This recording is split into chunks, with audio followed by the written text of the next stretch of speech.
আসসালামু আলাইকুম এভরিওয়ান, সবাই কেমন আছেন? আশা করি ভালো আছেন। দেখতেই পাচ্ছেন প্রচণ্ড বৃষ্টি হচ্ছে, আর আমিও বৃষ্টিতে ভিজে মোটরসাইকেল চালাচ্ছি। তার কারণ হচ্ছে আপনাদের সকলেরই প্রিয় আমার নিহান সোনাটা 2-3 দিন যাবতই কেকের জন্য আবদার করছিল। তার নাকি বড় কেক লাগবে, যার জন্য আমার কাছে, ওর আম্মুর কাছে, দাদুর কাছে, সবার কাছে কেকের জন্য অনেক কান্নাকাটি করছিল। যার জন্য বৃষ্টিতে ভিজেই মানিকগঞ্জ শহর থেকে নিহানের জন্য কেক নিয়ে যাচ্ছিলাম। আর নিহানের এই কেক পাওয়ার আনন্দটা আপনাদের সাথে ভাগাভাগি করার জন্যই আজকের ভিডিওটা করছি।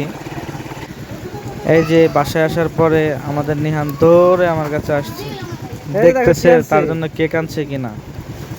কেক দেখে তো সে অনেক খুশি, আর নিহানের এই খুশিটা দেখে আমিও অনেকটাই আবেগ আপ্লুত হয়ে গিয়েছিলাম। যে নিহানের দাদু মানে আমার আব্বু এখানে দাঁড়ানো আছে।